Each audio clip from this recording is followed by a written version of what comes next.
Начнем с того, что когда мы добавляем про будущее, что это слово властно значит. Если у нас слово довольно банальное, тем не менее, у нашей русской грамматицы, у славянских мовах, форма диалога «буду» она лечится формой парадигмы сложения диалога «быть». И, отповедно, будущее, размова про будущее, это размова про антологию, про истинное бытие, про их совершение. Однако, с чисто формального грамматичного витяжа, дієслово «буду» выбирается от усім іншого корня, чем дієслово «быть». Это не форма дієслова «быть».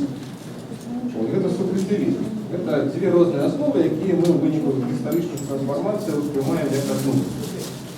С моего особистого доследческого витяжа дієслово «буду» — это самостоятельная парадигма, и выбирается она от больше рожденного корня «буд». Отсюда у нас слово еще «будить», хотя оно больше однозначное, якое в санскрите значит «разуметь». Вот «быть» — это становиться, нарожаться, возникать, а «буду» — это значит разуметь, успуджаться, чуйновать, иметь сведомость. Так это логично. І шабок, коли ми звернемося до мову іншого ладу, то як вибирається будучий час? У мовах розвитим словотворенням слова скоротилися до суфіксів, а у мовах більш аналітичних слова залишилися особними і просто втратили своє літеральне значення. Наприклад, вот по-англійськи ми скажемо «я буду I will be». Я хочу быть. Або I am going to be. Я иду быть. Я идущий быть. На самом деле, это те два способи, якими у мовах світу утворяється будучий час. Будучий час завсюди утворяється як два діяння. Одно діяння, яке керує другим діянням. І, як правило, це дієслови, які виражають жадання, волю. Наприклад, у санскриті «гавишьяти» — человек «пойде», «буде исти». Это, на самом деле, суффикс «из», который нам нравится, это то же самое, что корень «иш» — «хотеть». «Я хочу исти». И дієслово «руху». И когда мы зрозумеем будучи не як антологія, не як то, що не некое бытие, не некое становище бытия, яке нас чекає напереді, а як валютологію, як власне питання про волю і жадання, то це зовсім інша розмова.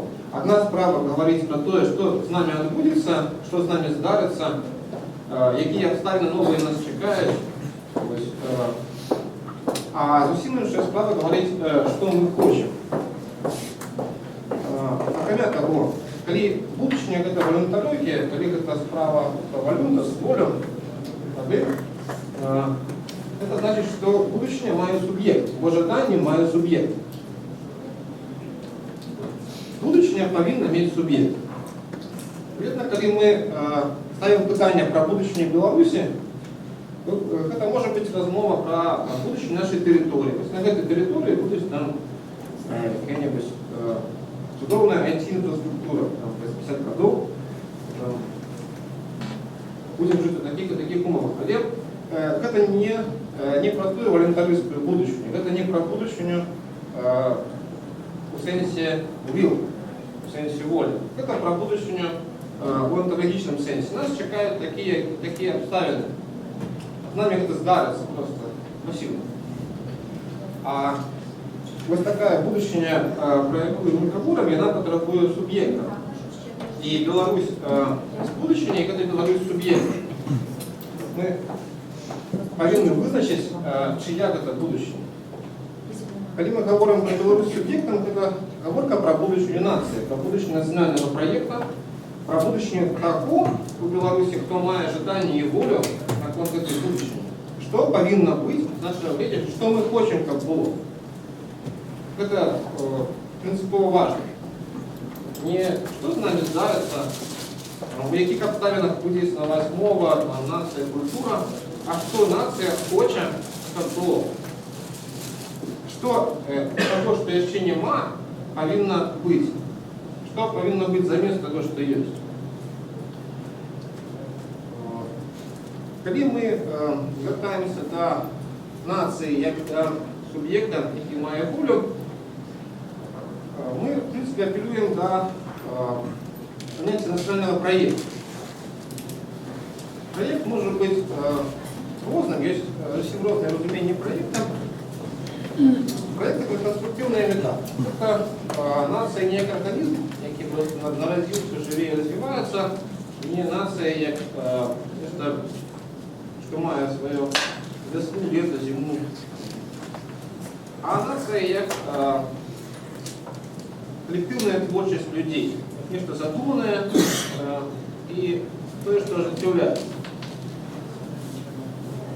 Живем до нации метафору проекта в особливому сенсі. Чим нація як проект особливий? Ну, коли така архітектурна метафора, що люди будують дом, є передній план, чертежі, яким чином будівництво дому буде відбуватися по певному графіку. Але у випадку нації і будівничі матеріали, і будівники, і конструктори, потім це всі люди. І всі вони мають свої наміри, емоції, ожидання. Це проєкт, який може осуществлятися без наявності одного плану. Одни конструкторы могут подавать один дом, а другие. Тем не менее, это все еще один проект, и он все еще осуществляется разом. Будовать нацию могут почать одно поколение, протягивать третье, а скончать четвертое. Это проект в особливом сенсе. Тем не менее, есть такие проекты. Частная IT-распасовка.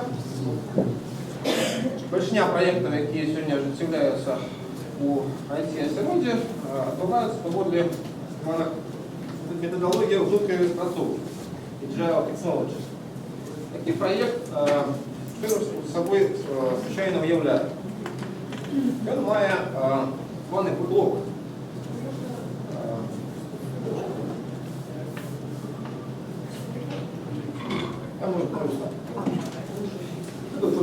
Это такая виртуальное место, куда складываются пожелания до конечного продукта. Мы хочем как продукт такие рыси. Мы пишем это кубок блок нации. Комбинация таких проектов у нас будет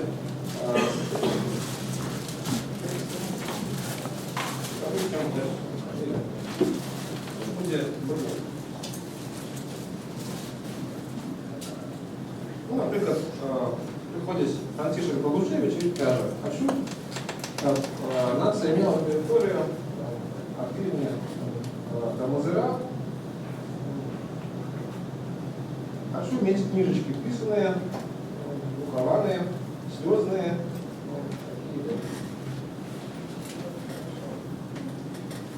Вот здесь, значит, тут можно сказать, в кубок нации складываются все пожелания до нации. Якою вона повинна бути. Самі різні автори, люди жадають її бачити. Власне, це те, що я думаю, ми будемо робити на цій конференції. Будемо заповняти бэклог. Хочу, как было так, так и так. Далее. Начинается оживление проекта. Як він оживляється, він поділяється на ітерації. Кожна ітерація протягує тиждень, 2 тижні, місяць, наприклад. Він називається зараз уїжджав спринт забіг. Мы сюда и перетворяем эти фичи в ожидании истории.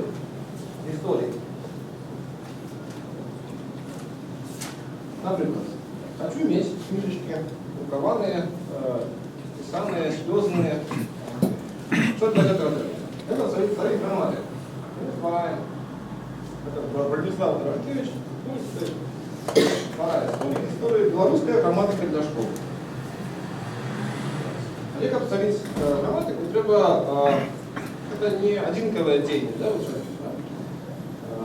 Берет себе историю и разделяя ее на таски. Задание. Творить морфологию. Творить, не знаю, лексикара. Творить слово. Творить практикование. Это все. Берешь, одна итерация, 2, 3, итерация, 4. Это история з'являється, ми отримуємо виніфіковану історію розвиття проєкту. Приходять інші люди, додають інші фічі, пожадання, перетворюються в інші історії. І таким чином один проєкт може об'єднувати людей, які, в принципі, бачать винік по-разному, працюють тим не менш разом, розтягуються абсолютно різні історії. И вся эта парадоксальная ситуация уживается, может в принципе уживаться в межах одного. Что для нас тут важно, что у таким разумением проекта есть место для пожидания, есть место для воли. Да? Что это такие коллективный субъект, в яким есть место для конструктивное место для пожидания, для воли, и вот сконструированный субъект нации, який можно реализовать, допустим, такой метафорой. И когда мы поглядим на белорусский проект таким чином, робим полную ревизию предлога нации, а что там, что хотели эти основальники, от Франтишка Балушевича до Сергея Дубовца, нам потрібно серед этих безлічі пожаданню виділити важність. Правди важні, коли ми хочемо уявити собі Белорусію. Що з них вже є, що ще повинно бути, і ввогуле, що важно, а що не важно. Ну, перший поділ, про який я говорив, коли читав лекцію про Абдіровича, це поділ на поводу емоцій. Є заповіти пожадання ровності. У белорусской нации повинны быть такие рисы, які вже є у інших націй. Повинно бути своє войско, свої гроші, свої межі, своя літературна мова. Это все пожидание ровности. А есть пожидание самости, и заповеты самости. Это то, что хочу быть так, как это не было никого больше, и повинно быть таким, яким оно не является никого больше. Белорусская мова повинна быть настолько отрезанная в языку, как у Янки Станкевича, как не быть ни на что подобное в будущем. Ну, на самом деле, белорусский пуризм это таки заповед самости. Он бачить белорусскую мову, абсолютно уникальную. И робит для этого все, просеивая всю лексику белорусской мовы на предмет этой вот отрезанности от іншого и покидает самое отрезанное, самое следующее пуризм. Что для нас важно, когда мы говорим про будущее? Важно ті заповіти, які продовжують суб'єкт жадання. Бо коли суб'єкта жадання нема сенсу говорити про будущее в волонтаристському сенсі. Можна говорити тільки про будущее як онтологію.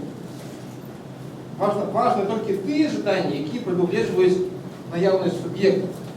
І тільки заповіти самості – це заповіти пожадання фічі, які продовжують наявність суб'єкта. У жадання, у будущего не повинен быть субъект. Ну, в принципе, когда мы разглядаем будущее нации, нам важны те фиши, важны те риси, які продовжують суб'єкт нації як суб'єкт. Суб'єкт історії, суб'єкт політики, суб'єкт у таким абсолютном сенсі. Вот тому для нас важны заповеты самости. И когда мы просеем этот бэклог на заповеты самости, что там есть? Там есть и великий белорусский намер, намалеванный Игнатом Абдіровичем, який каже про то, что у основы культуры, у основы белорусской культуры повинен быть покладены принцип. И вся эта культура повинна быть перестворена наново, заходячи с этого метафизичного принципа. Эта культура повинна сама себе створить, заходячи з принципу, який вона покладив себе в основу, вона повинна себе перестворити. І задачей такої культури є створення власних формул. Я називаю це діючіся форми, але, в принципі, для нас важно зараз, щоб це своя форма. Не запозичена форма, а форма органічно собою створена. То, что объединовывает разные формы, створенные из одного принципа, это стиль. В принципе, Абдералович говорит про культуру великого стиля, что Беларусь повинна стать культурой великого стиля. И она повинна быть культурой, которая сама себе створяя уласные формы, здольная створить уласные формы, сама себе с принципа покладенного в основу культуры. И он говорит про трансформацию. Это будущее, эта воля, она уже есть у ВПО нации. Мы не просто, скажем, это новая идея. В принципе, эта идея лежит там от початку. Но боку говорка про будущее, это не только говорка про волю и ожидания. Хочу, как было так и так. А все это ожидание накладается на полную реальность. Оно повинно быть неким чином оживлено у певних обставинах. Яким чином повинна этот заповед великого стиля перетворены у які історії і у які задання. І реальність, вона дає певний отказ. Ми знаходимося у певних обставинах, і ці обставини являють для нас виклик. Світ розмовляє з нами. Я хочу, щоб було так, а без помощи ще много інших, хто не схожих інакше, для нас, в принципі, вся эта сукупність обставин являє виклик для реалізації жадань. Для белорусского проекта есть перешкоды. Коли на сьогодні свідомість, який головний виклик для білоруської нації, який погрожає зникненню білоруського проєкту, то я бы сказал, что это смена субстанции. Наша культура уже несколько десятилетий меняет свою субстанцию. Она переезжает с вёски в город. Традиційна білоруська вёска, яка займалася передачей традиції, передачей мови, передачей культури, перестає це робити. І в ближайшей перспективі вона більше не буде осуществляти цю функцію. Всі функції передачі традиції, які виконувала вёска, буде виконувати город. В образ традиційна вёска, в принципі, вона зникає на наших початках. Белорусская нация формовалась у час романтизма. В эпохе романтизма сам белорусский проект возник тогда. И одна из фундаментальных таких рисов, які мы взяли с эпохи романтизма, это вера у народную культуру, как, конечно, мистичная и самостойная. Нація возникла як певна надбудова над этой етнічною традиційною культурою, і певні функції нації були автоматично ускладені на традиційну військову етнічну культуру. Власне, тому можна сказати, що білоруська нація могла би постійно функціонувати у запроєктованому вигляді тільки тоді, коли ця традиційна етнічна військова культура протягує діяльність, протягує функціонувати. І коли вона зникає, то фундаментальные функции нации выключаются. То есть все, что отказывает за передачу мовы, культуры, традиции, перестає працювати. Коли мова не передається от батьків до дітей, вивчається у школі, це зовсім інша ситуація. Коли люди вивчають пісні з відеозаписів у Ютубі народні, а не від мами з татою, не від бабулі, це зовсім інша ситуація. Вот то, что возникло як надбудова над этой традиційної етнічної культури, теперь повинна бути самостойним. И это часто переездом в город.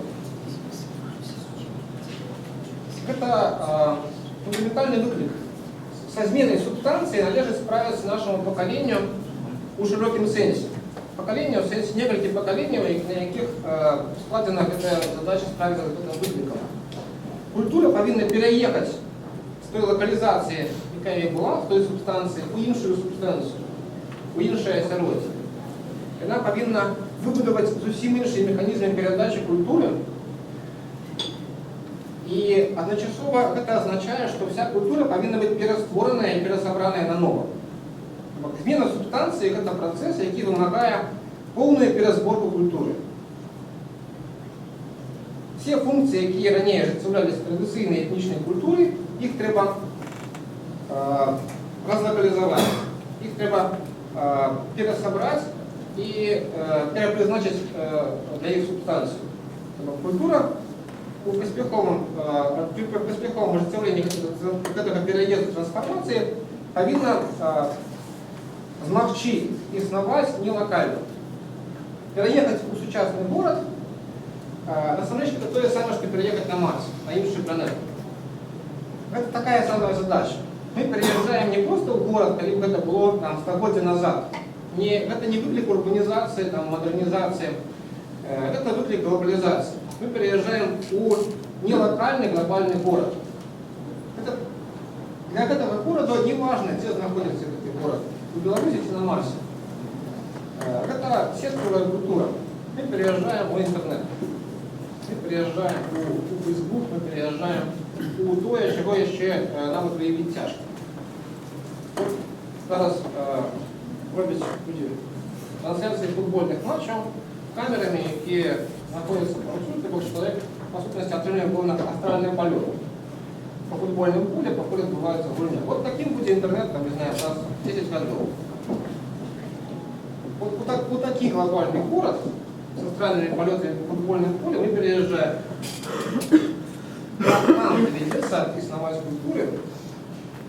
И это той выклик, за яким належит справиться, тая перешкода.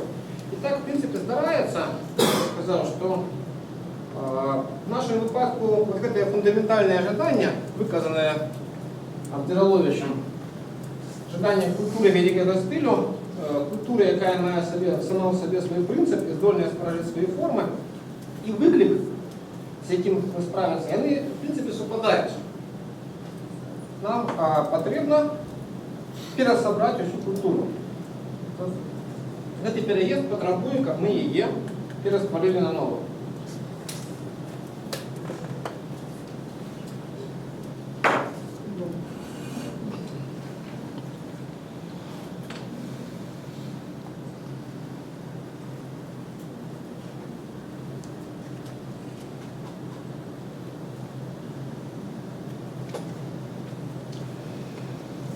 Что является собой культура, выбыванная нашими попередниками? Что выбрать такое культура? Культура – это сукупность узоров, паводле яких ствараецца нешта. Можно сказать, что это сборник технологий всего. А наша культура была створена як музей, як сборник артефактов. Наша культура не технологична, не достатково технологична. За того, что она была культурой надбудовой над этничной традиционной культурой, она была проектована и побудована як культура музей, як сборник одинаковых артефактов. И культура, як сумма технологий, и культура музей это сборник нечего одинакового. Того, что у культуры існує як один особник, и то, что у цивилизации помножается.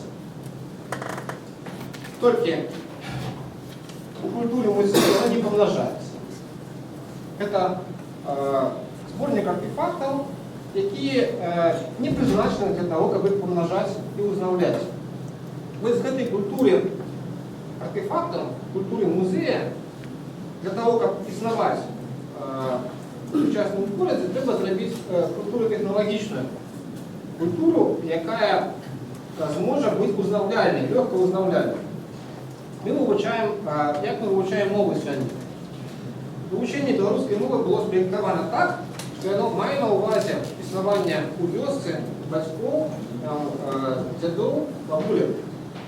Сучасний чоловік, якого нема у вёсцы дядов, батьків, бабулек, вивчає мову по словнику Некрашевича, Янки Станкевича.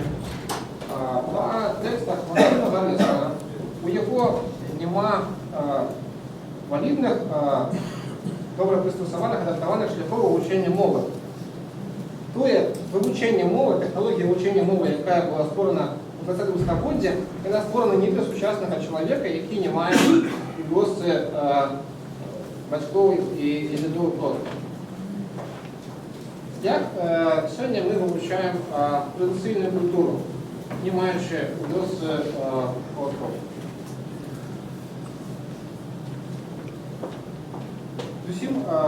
Мы просто узнаваем полные записи. Есть этнографы, которые собирали множество артефактов, и мы, певним чином, не маючи целостности, узнаваем особые артефакты. Чи існує білоруська архітектура, в тому сенсі білоруська архітектура як стиль? На сьогодні її не існує. Як целостна стиль білоруської архітектури не існує. Вона є традиційна архітектура славянська, але у чим целостність цієї архітектури, ми не знаємо. Для нас це зборник артефактів. Це особливі фрагменти, які не зібрані в цілості. І куди би ми не глянули в нашу культуру, вона не має целостності. Вона мала целостність тоді, коли існувала традиційна етнічна культура славянська.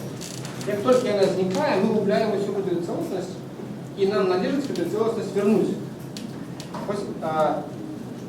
Эта задача по пересборке культуры и перемещению в город, это тимчасовая задача по створению новой целостности, нового единства.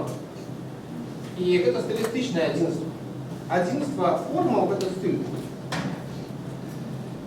С культуры музея мы повинны забить культуру сумму технологию. Когда поравнать это с мовной ситуацией, то у нас была культура словника, культура тезаурус, а нам потрібна культура граматика. Нам потрібно заместо зборника артефактів спосіб утворення культури, спосіб утворення всього, що ми назбирали. Ми можемо розказати як передню стадію культури, як першу стадію назапашування матеріалу. Увесь цей матеріал треба зробити узнавляльним. Все, что дотычит мовы, повинно быть алгоритмизовано, повинно стать технологией узнавления мовы. Это не повинно быть экстенсивный шлях обучения мовы с освоением велизарного сборника артефактов. Это повинно быть легкий алгоритм утворения мовы. То же самое дотычить обряда традиционной військовой культуры. Она повинна быть узнавляльной у городе, она повинна быть узнавляльной на планете Марс. На что бы мы не вязались, а перед нами будет стоять такая задача.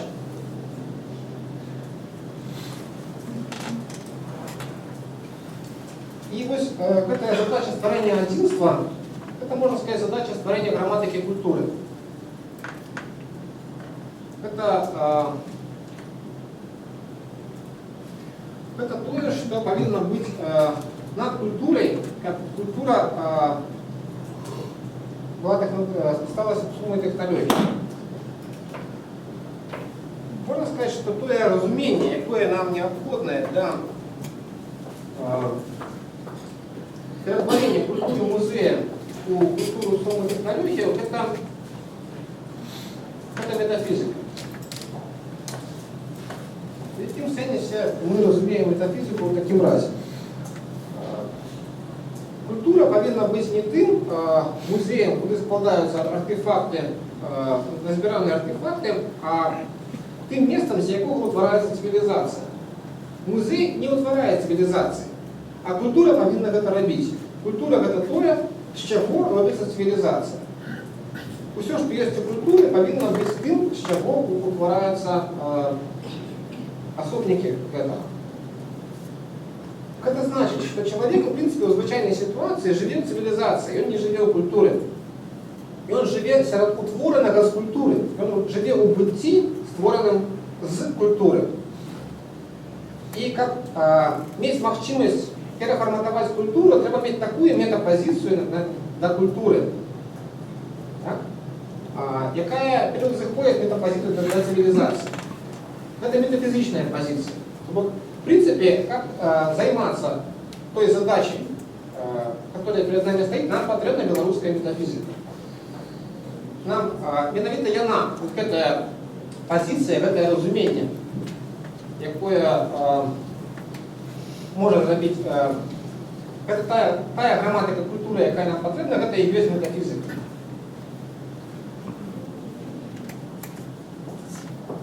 Трэба быць не на ўзроўні быцця створанага, не на ўзроўні цывілізацыі створанай культуры, а на ўзроўні надкультуры,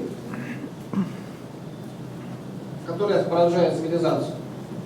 Знаходзячись на ўзроўні цивилизации, немагчыма ствараць граматыку культуры. Можна толькі запазычваць іншыя формы. Ствараць уласныя формы немагчыма з гэтай вось фізычнай пазіцыі.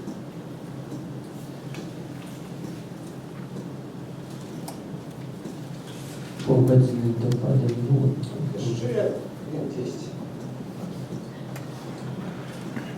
Власна, что такое стыль? Аналогічна стыль – гэта асадка, ручка для пера.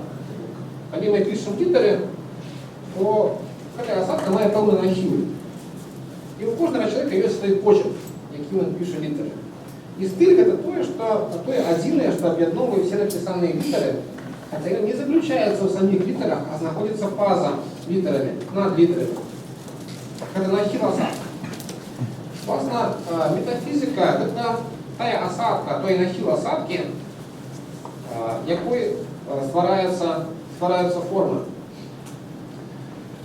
Ну, в принципе, гэта задача перафарматавання культуры, яна означае стварэнне не просто стылю. Сама культура уже з'яўляецца стылем. Яна з'яўляецца асадкай для цивілізацыі. Тым, чым пішецца цивілізацыя. Культура – гэта стыль цивілізацыі. Граматыка – гэта стыль сказаў. Альфабет мовы – гэта стыль гукаў, які мы вымаўляем. Пісьмо для мовы – гэта стыль усяго, што мы напішам. А культура – гэта стыль цивілізацыі. А вось стыль культуры, сам стыль культуры – гэта метафізика. Нам патрэбна метастыль, вялікі стыль. Стыль у дачыненні да іншых стыляў. Стыль вялікай літары.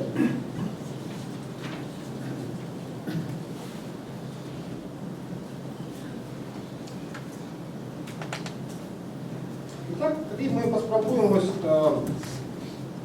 гэтае пажаданне, якое я разгарнуў, ператварыць у заданне в плане спярша ў гісторыі, мы павінны спярша адказаць на пытанне, а што мы хочам, ці што я хочу, якой я хочу бачыць Беларусь. Але калі мы хочам адказаць на пытанне, якой мы хочам бачыць Беларусь праз 50 гадоў, насамрэч гэта азначае адказ на пытанне, якой мы хочам бачыць Беларусь праз 1000 гадоў. Якая максімальная планка? Які максімальны вектор гэтага развіцця, і зменшыўшы яго, зрабіўшы яго праекцыю на час, мы можем сказать, праз 50 гадоў мы можем дасягнуць гэтага. Вот беларускі міленіум – гэта культура вялікага стылю. Гэта культура, якая мае ў сабе свой прынцып, сабой пакладзена, якая сама себе перастварыла, сама себе перасабрала, і якая здольна ўтвараць свае палітычныя, эканамічныя, мастацкія, архітэктурныя формы. Культура, якая адрозніваецца ад іншых культур, так же сама, як, напрыклад, старажытная кітайская культура ад старажытнай егіпецкай. Гэта тое, што меў на увазе Андрей Львович, гэта ягоная задача максимум, якую мы агучваем. А вось цяпер мы ствараем гісторыю. Мы спрабуем прыкласці гэта да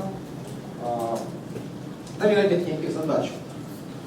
Першая гісторыя будзе гісторыя метафізікі. Нам патрэбна такая метафізіка, якую можна пакласці ў аснову культуры вялікага стылю. Нам патрэбна такая метафізіка, якая зможа быць граматыкай гэтай культуры. Нам патрэбна такая метафізіка, на аснове якой можна ствараць новую граматыку, новую архітэктуру, новое мастацтва, новую палітыку. Гісторыя другая, гісторыя мовы. Нам патрэбна вырашыць задачу, якім чынам нам эфектыўна вывучаць мову ў наступным стагоддзі, калі няма беларускай вёскі як спосаб яе натуральнай перадачы. Заместа культуры слоўніка нам патрэбна культура граматыкі. Беларускае гэта тое, што не тое, што ёсць у беларускіх слоўніках, а тое, што ўтвараецца паводле беларускіх правілаў. Чалавек павінен мець лёгкі, для засвоєння алгоритм вивчення мови, словотворення мови і відчувати себе в мові своїм, тому що він володає правилами. Не тому, что он добре ведает словник Янки Станкевича, а это с культуры музея, а с культуры сумма-технологии, потому что он ведает грамматику, яка складається, наприклад, там, з 200 правил. Таким чином, нам потрібно пересобрати мову. Це буде з одного боку та сама мова, а з іншого боку зовсім інша мова. Одна мова – це мова неких аборигенов, які передают через устное поколение в поколение. Другая мова – это там, где пришел грамматист, выслухал уважно вот эту мову, забил грамматику и почал учить поводле подручника. Вот та мова, которая учит поводле подручника, уже зовсім інша мова. Хотя формально я можу совпадать с той мовой, на якій говорили люди, передавали из устного в устное. В принципе, это задача. Мова повинна выжить тому, что эта задача повинна быть оживлена. История третья. История политики. Мы проиграем політичні гульні, потому что гуляем на чужой сцене, по чужих правилах. Проиграем постоянно и не маем никакой перспективы, что мы перестанем проигрывать в этой гульні. Нам потрібна своя національна сцена політична, свої національні політичні актори і свої правила в этой гульні. В нашей истории есть приклад власних політичних формул. Але знову ж ми маємо їх як артефакт. У нас є вальний сойм, сойми і соймики, у нас є вибори короля в історії, у нас є ліберум вето. Це колосальна історія політична. І ми маємо її як збор артефактів, не як технологію. Замість этого збору артефактів у нас потрібна політична технологія, своя політична технологія, яким чином робити свою політичну сцену, яким чином організовувати свої політичні форми. І знову ж, це все потребує відповідного погляду, політичної метафізики. Це не може бути запозичено з заходу чи з Сходу. Історія четверта. Історія мистецтва. Мистецтво, яке робиться перед теорією мистецтва і після її, це зовсім різне мистецтво. Нам потрібно мистецтво, яке має свою теорію мистецтва власне. Що таке теорія мистецтва? Це теорія почуття. А теория почуття – это теория воли и намеров. Это мова почуття. Нам потрібна така теорія мистецтва, яка дозволить нам утворять власні мистецькі форми. Не просто запозичувати текст і симулювати, а створять власні мистецькі форми. Широко. Не только в литературе и поэзии. Это, в принципе, можно сказать, что это властный театр. Теорія почуття, вона обов'язує до власного театру. Історія пятая. История архитектуры. У нас есть история архитектуры европейская. У нас есть белорусская традиційна архітектура селянська. Вона має на увазі певне розуміння простору і часу. Ми ведаємо традиційну архітектуру, але не ведаємо того розуміння простору і часу, яке є народилом. Нам потрібно зрозуміти це і змогти з цього розуміння простору і часу створити іншу сучасну архітектуру з іншими сучасними матеріалами. Нам треба зрозуміти не збор артефактів, а їх генетику. Яким чином ці артефакти були спороджені. Таким чином, одна справа ставить задачу просто мати некую сучасну архітектуру, як некую симуляцію запозичення, а інша справа мати свою архітектуру як стиль, який заходить з метафізичного розуміння простору і часу у етнічній культурі. Тобто архітектура повинна бути пересобрана, вона повинна стати технологічною і узнавальною. Це можна протягувати, але в принципі це те, яку я бачу Білорусь, яку я справиться з цією задачею. Я бачу Білорусь як культуру великого стилю, яка зможе справитися з цим переїздом у глобальний город. Что такое для меня белорусский национализм? В принципе, это то, что занимается белорусским проектом. Это те, кто конструирует нацию, те, кто ее будует, те, кто удельничает ее реализации. Белорусский проект и есть белорусский национализм. И все, что будует нацию, это национализм. такім разе на сёння беларускі НСН павінен быць беларускім футурызмам. Мы павінны зразумець, што будучыня гэта не мінулае. Калі мы гаворым пра будучыню, мы не гаворым пра мінулае. Будучыня гэта не абставіны, якія з намі здарацца. Мы гаворым пра будучыню мовы. Будучыня мовы гэта не абставіны, у якіх будзе існаваць беларуская мова. Гэта тая трансфармацыя, якую мы жадаем, каб гэтая мова з мовай адбылася. Каб мова набыла іншую якасць. Гэта будучыня гэта сукупнасць нашых жаданняў і волі для нашай будучыні. І без гэтага што будзе з нас і без гэтага? Сапраўды гэты пераезд у глобальны горад ён адбудзецца так ці інакш. Ён можа адбыцца адным чынам, можа адбыцца другім чынам. В адным выпадку мы ператвараемся проста ў інтэрфейс. У тое, якім чынам мова функцыянуе зараз у сучасных сацыяльных сетках, напрыклад, Google перакладчик. Вы просто переключаете мову и перекладаете все на іншую мову. Тобто это стандарт. Певний мінімальний стандарт, який нам дає глобальний світ. У нас атрымалася проскочить у гэты спіс моваў, які в глобальным свеце удзельнічаюць. Беларуская мова там есть. У нас есть беларускі лінгвіст.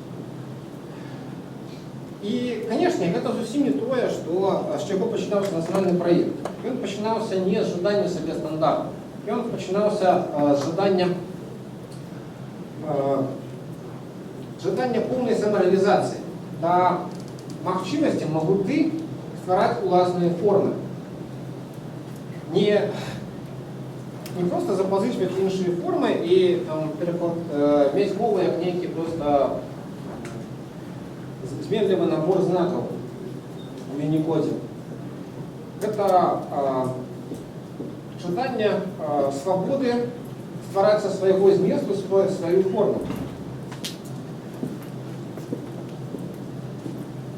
І калі мы, в прынцыпе, адмаўляемся разумець будучыню як валюталюкію, як полю, як жаданне, а прымаем як анталюкію, як тое, што з намі здарацца, як нейкія абставіны, якія нас чакаюць, сітуацыю, якой мы апынемся, мы, па сутнасці, сканчаем нацыю. Мы згаджаемся на нацыю як інтэрфейс, нацыю як аздобу, як лакальны каларыт. Глобальны свет патрабуе, каб мы самі придумалі, якім чынам мы ў яго будзем будоўваць. Это не значит, что он автоматично знішчае все, что для нас дорого, знішчае национальный проект. Все залежит от того, яким чынам мы сами пропонуем этот вариант супрацоўніцтва, яким он будет. Калі мы ничего не пропонуем, то все наше национальное будет справой нашего вольного часу. Калі мы сами не придумаем способ, яким чынам культура переедзе в этот глобальный свет и будем его изнавать, то весь наш национальный проект будет нашим хобби на сотню годов. Дякую за увагу. Дякую. До вас питання. Дякую, Михайло, за послідовність, яка дозволяє твої думки сьогодні зв'язати з тим, що ти казав вчора і завчора. У меня такое питання розважання. Ту ситуацію, яку ти описав, коли порівнював нашу будущее и наше минулое, у меня в голове народила ассоциацию с такой идеей, теорией вертикального прогрессу, яка описывается в романах Стругацких. Там говорка йде про те, що чоловічество, яке раптовно опинулося у новому великому світі. До этого оно там існувало на Землі, теперь оно стало міжгалактичним чоловічеством. Сутикається з новою для собі перспективою, яка ставить під питання, чи може чоловік залишитися тим самим, тим чоловіком, який там на протягу довгих тисячоліть своїх історій, там жив в Печорі і усімкнувся до світу. А тепер він чоловік великої равнини, якої він мусить засвоювати і ці мусить його змінятися. Ось у Стругацьких нема однозначного відказу. яны не могуць сказаць, ці гэта варта заставацца тым старым чалавекам, ці варта сабе перакручыць на нейкага новага. Я вось таксама не ўпэўнены, што б я абраў. Ці захоўваць тую старую беларускую ідэнтычнасць, якую ты называеш сялянскай ідэнтычнасцю, культуру, якую ты зараз называеш культурай музеем. Я не ўпэўнены, што калі мы ад гэтага адмовімся, мы не страцім неяк сваю беларускасць. Але пры гэтым мы павінны уяўляць, што калі ставіць задачу, як ставіш ты так глобальна, то гэта тое, што будзе тычыцца не толькі культуры трэкерскіх нейкіх рэчаў ці нацыятворчых. Гэта, па сутнасці, пераводзіць нас у такую вялікую антропалагічную самую ж перспектыву і глобальную антропалагічную перспектыву, якім быць новому чалавеку, нового вось гэтага глобальнага свету. Ну і лакальна, якім быць вось гэтаму беларускаму чалавеку у гэтым глобальным свеце. Таму вырашацца гэта можа не толькі і павінна вырашацца тады ўжо, не толькі ў плане культурнага развіцця ці развіцця пэўных аспектаў гэтай культуры, а гэта, па сутнасці, ставіць пытанне пра самыя розныя антропалагічныя аспекты. І пра спосабы мыслення, і пра спосабы дзейнасці, і пра стыль жыцця, пра самыя розныя рэчы. І ці усведамляеш ты, што тады перспектыва адказу, ну, той перспектыве, якую ты прапаноўваеш, яна павінна быць больш глобальнай, чым тая трохі звужаная перспектыва, ну, якую прапануе, напрыклад, беларускі нацыяналізм.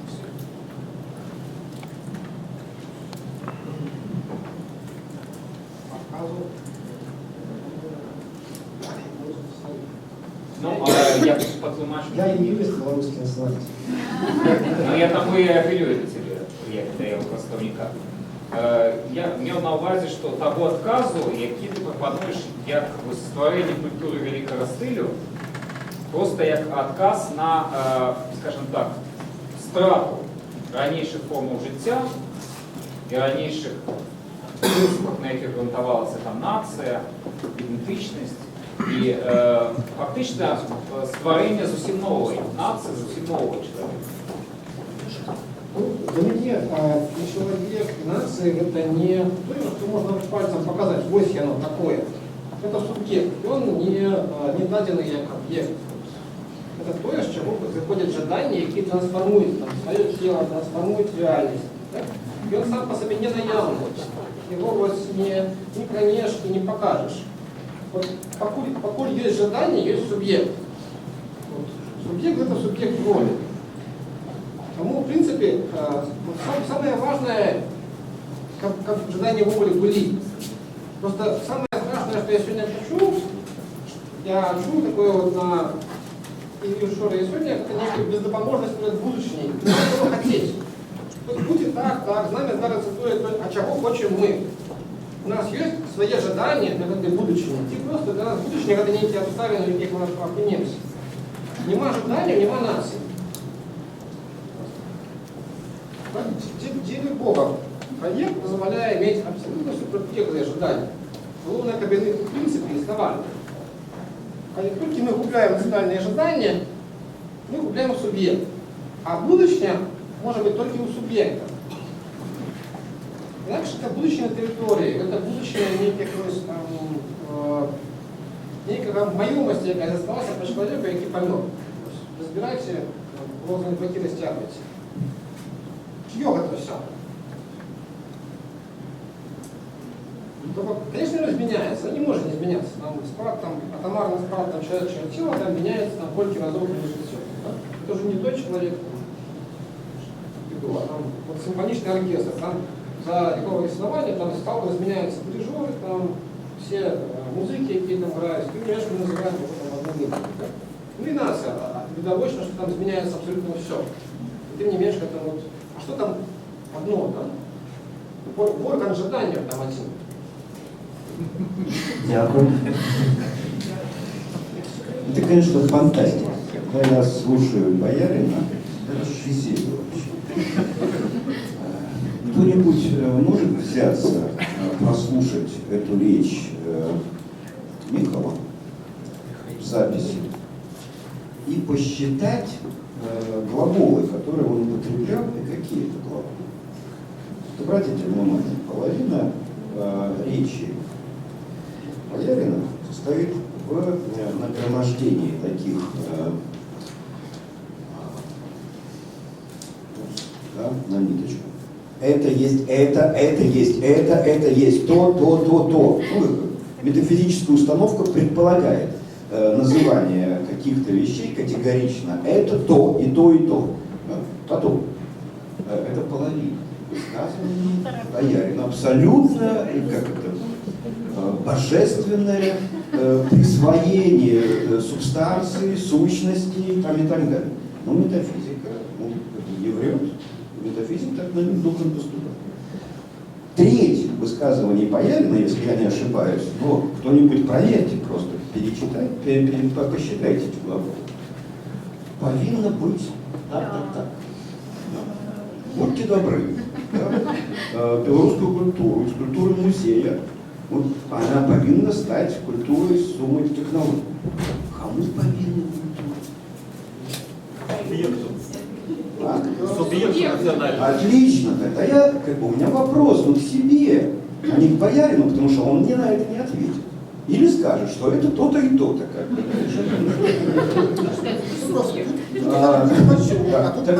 Кто такой боярин, который приказывает культуре быть суммой технологий? Видел я этих националистов вообще? Ничего себе. Что каждый националист может такое сказать? Только боярин может такое сказать. Ну он что, один националист на всю Беларусь? Значит, да, такой националист тут один. Тогда, коллеги, встаньте и сделайте боярином, потому что другого такого у нас в стране нет.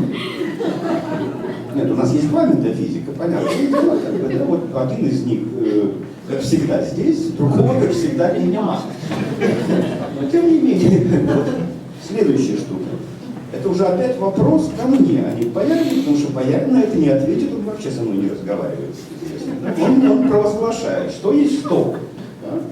А что мне делать с боярином? Вот я теперь, предположим, да, я выяснил теперь, что есть что, и что кому что повинно. Я даже готов это все принять. И что мне теперь с этим делать? Таски выполнять.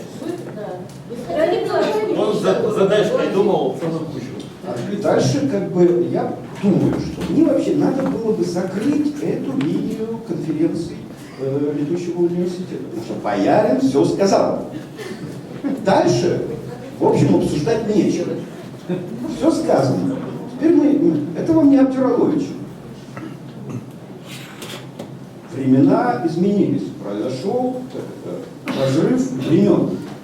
С этого момента надо делать то, как говорит Боярин. Только кому? Ну, понятное дело, летучему университету ему нет. Мне непонятно, что делать с Боярином, но что делать, Боярин мне рассказал. Теперь я должен это делать. И тогда я понимаю, что вот эту линию конференции летучего университета надо прекратить. И у нас есть хорошее слово, задолго до Боярина придуманное, гуманитарные технологии. Сумма технологий, предполагает, что в эту сумму входят гуманитарные технологии. Летучий университет встал, появился. По моей воле, в том числе, как реализация гуманитарных технологий, которая построена отнюдь не на метафизике. И тогда следующая конференция летучего университета будет открывать новый цикл. Цикл гуманитарных технологий. Интересно, смогу ли я пригласить Боярина с докладом на конференции по гуманитарным технологиям?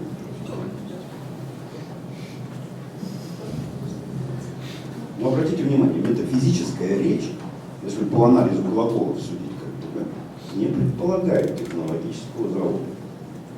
Оно же все и так есть, как Боярин рассказал. Дальше, правда, появляется момент хотения. Да, субъект появился в метафизике. Мы видим этого субъекта перед собой, мы знаем его имя. Теперь он провозгласил, назвал все вещи своими именами, что есть что и что кому что должно. Да? Теперь осталось только реализовывать. Ну, кто будет реализовывать? Кто-то сказал уже, что нужно делать. Теперь нужно понять, как. И это, опять же, к кому вопрос? Боярину? Боярин ни одного глагола не употребил, рассказывающего, как и что делается. Что есть что, это рассказано.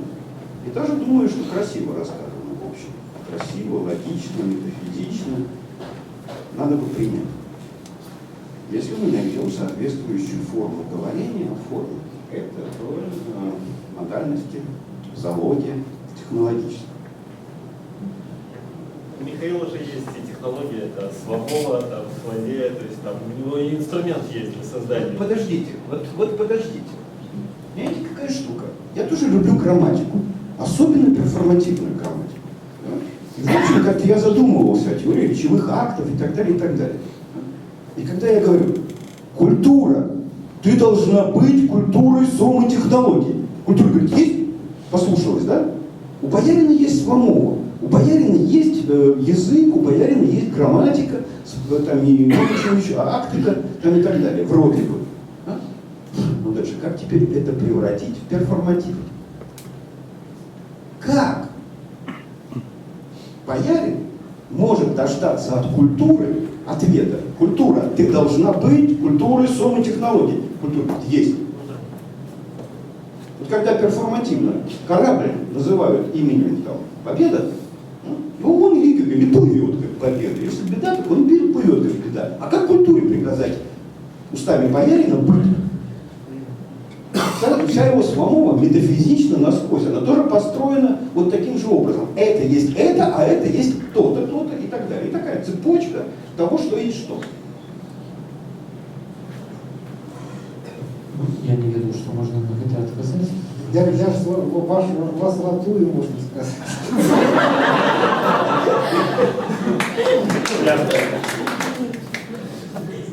Михаил, спасибо.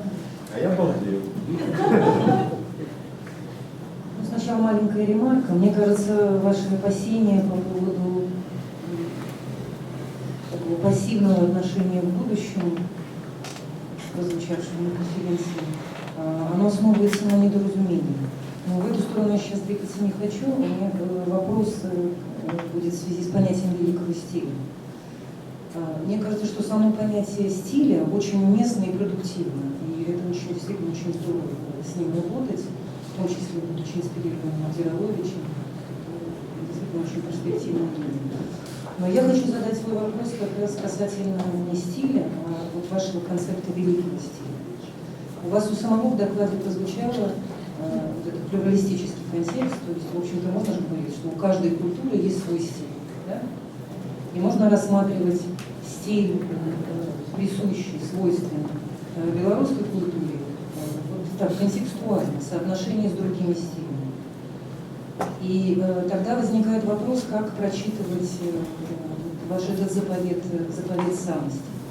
Можно, когда мы говорим, можно сформулировать как онтологическую или как антропологическую задачу стать самим собой, чтобы проявился свой стиль, появился, реализовался, развился, как угодно. То есть стать самим собой в смысле предъявления своего стиля. Но вы говорите не стать самим собой, а вы формулируете стать великим. То есть стать великим стилем. Да? С одной стороны, стать самим собой – это онтологическая или антропологическая задача. Стать великим – это уже идеология. Секундочку. Вот эту идеологию можно, я хотела бы сейчас воспользоваться понятием, которое Игорь Бабков немножко раньше вводил. То есть эту идеологию, например, можно прочитывать не иначе, как постколониальный ресентимент. Такая есть такая опция. И отсюда мой вопрос. Я допускаю, что возможно какая-то реабилитация концепта. Да? То есть можно как-то его обосновать, оправдать, какая-то легитимация здесь может быть возможна. Мой вопрос какая? То есть легитимация, которая не позволила бы нам свести концепт великого стиля просто к постколониальному ресентименту. Понятно? А вот, когда мы начинаем уже про эмоции говорить, тут изменяется эмоциональный цикл, и ни одна эмоция не будет держаться другой. Та, которая виновата в его сентименте, эмоция, она якби на той же мове говорить, що є саме сентимент. Так? Это такая хитрая позиция разных там психологов, аналитиков, як ніби вони самі позаемоційні фігури такі, можуть там, вони емоційні фігури. Такого видища, ну и хай себе сантимент, ну и что?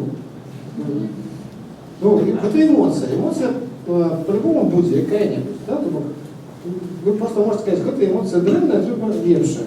А вы сказать, это добрая дрэнная, это не эмоции хіба, ну, так само эмоции. Ну, в принципе, вот заниматься разбором эмоций на добрые и дрэнные, это такой, ну, совсем бесперспективный занятие, потому что критерий у нас откушивают, это эмоции дрэнные, а ты там добрые. И это треба эмоции робить, а ты эмоции не треба. Ждание величи, ну так, оно есть, правда, в этом. Хотя, в принципе, я не говорю, что это колонна, вот для меня великий стиль это такие вот метастиль, это стиль культуры. Сама культура является стилем, а это стиль стиля. Это нечто большее. Это то, что збирает все в некое великое единство. Вот. Еще то, что позволяет культуре самой пересобрать в себе, перестворить в себе, внутри себе. Вот. А эмоции, ну вот, это то, что 100% повинно быть. Вот, ожидание, самые эмоции. Субъект – это субъект эмоций. Я вельми коротко вот на это так само реагую. Під великим стилем мається на увазі відносини великого стилю до стилю як синтаксис та граматики. Тобто це якби не величина ідеологічна, а це то, що зверху, то, що поверху. Просто Михайло казав весь час про граматику, яка повинна бути, просто конструктор, як збираєш мову. Але над граматикою є синтаксис, який справді робить мову. Тому що коли ви на тій самій граматичній конструкції поставите в інші синтаксичні конструкції, мови не буде. То есть, когда вы скажете заместо идти за водкой, ходить за горелкой, у вас по-белорусски не отрымается. По-белорусски отрымается совсем иншая ситуация. Так? То есть по-белорусски вы можете сказать в белорусской конструкции идти по горелку. И вот это великий стиль, это справді то, что стиль над стилями, то, что робить остальные стили стилями. Дозволяем быть вот это, здається. Не обов'язково зовсім. Это може бути просто, ну, так, просто термінологічно. Да? Я, наверное, раз в полгода слушаю выступления Михаила на разных конференциях, и я все больше понимаю. То есть, либо у Михаила развивается идея, или доступность идеи, либо я все-таки насыщаюсь. И самый главный ключ к пониманию — это, наверное, вот такая конструктивизм, который идет от IT-сферы, да, когда, ну и даже тут конкретная технология, то есть воспринимание культуры, цивилизации через призму некого такого программиста, который, глобального архитектора, который создает, готов создать нацию по правилам, заложенными там в IT-индустрии. И это меня, конечно, очень восхищает. Единственное, тут, наверное, остается вопрос, скажем так, сил. То есть силы на осуществление всего этого. Потому что одно дело программу писать, а другое дело должен быть процессор, который ее выполнит. Да? И вот тут, когда вопрос, что ты видишь в качестве, может быть, это тоже как перекликается с вопросом Михаила Владимира Мацкевича о том, а что теперь с этим делать? То есть, что будет тем процессором, который выполнит запрограммированное тобой? Какие-то идеи зводят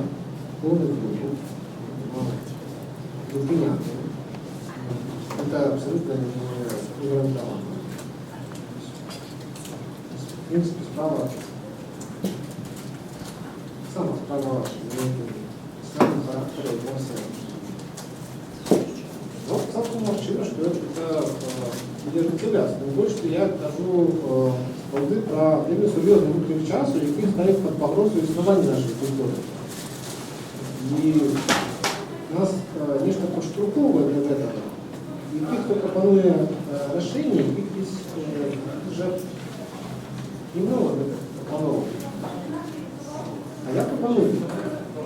В принципе, довольно логично думать, что коли есть выход, есть пропонова, есть отказ, то інших нема. Чому б його і не прийняти? Коли інший варіант просто пропасть.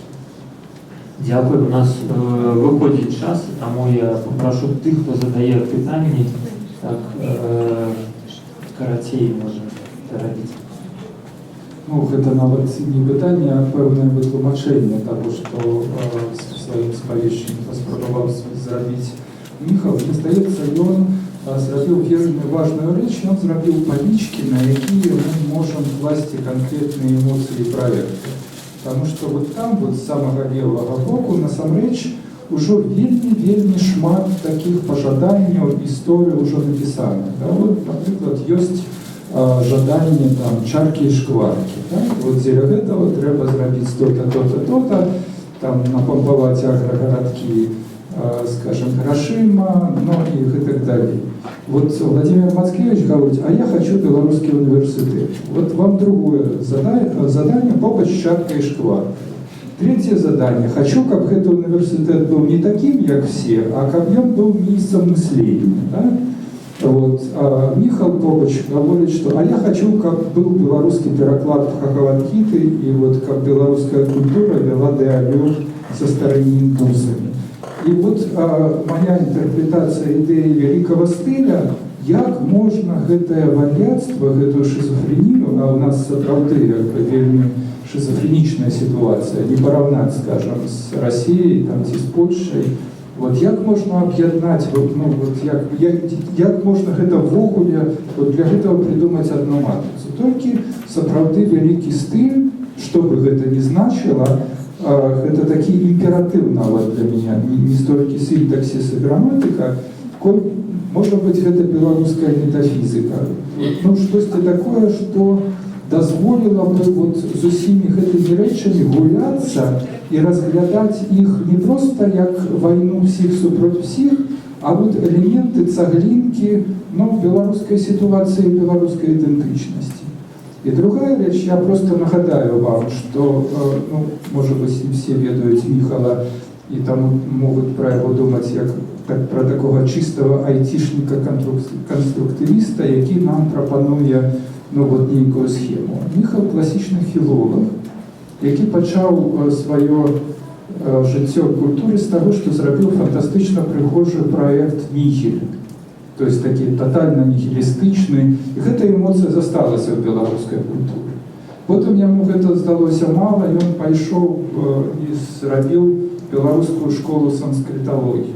То есть вот якая теперь есть, и переклады с якой мы маем. Да? Вот есть эмоция, поклали на поличку, отпрацовали, пошли далее. То есть то, про что он говорит сегодня, это не, я тут не погожусь с Мацкевичем, не спроба камусьці штосьці расказаць і прымусіць, ён просто спрабуе адрефлексаваць тое, што з намі адбываецца, можа быць, за апошнія 20 год. То есть як можна гэта уявіць і, ну, вот, што з гэтым всем рабіць?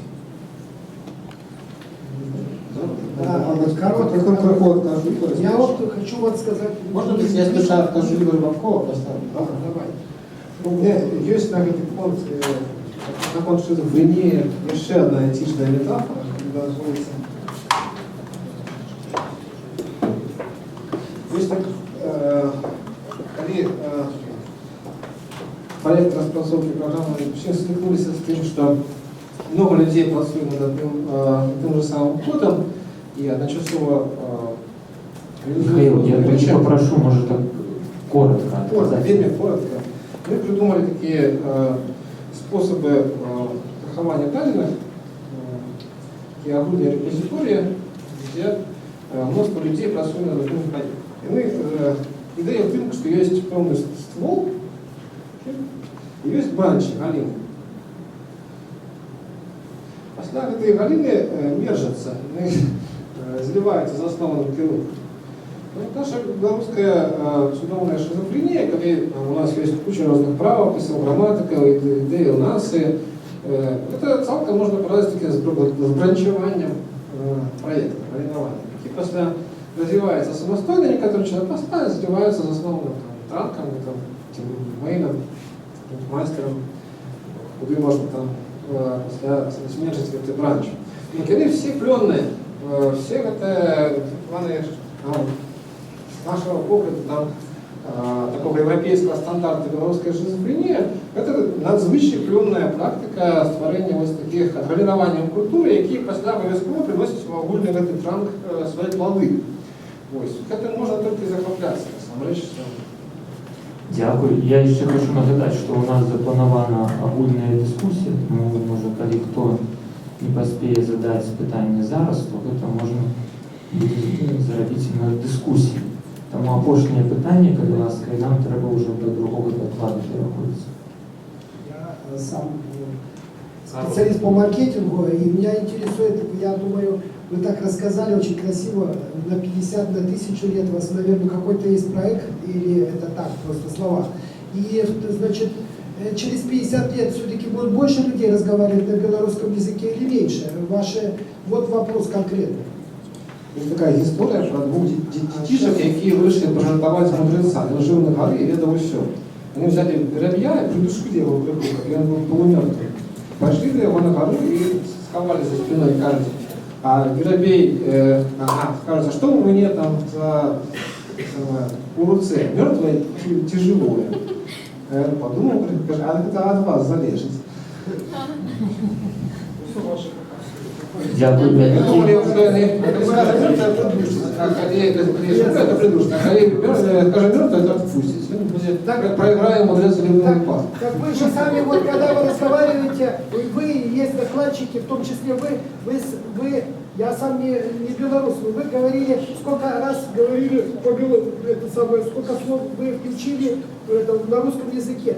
Вы говорите на русском, широкая нация. Нам потрібна не низькая нация, як зараз, а широкая нация. Нация сапраўды здольная змясціць у себе 200 миллионов евразийских айтишников.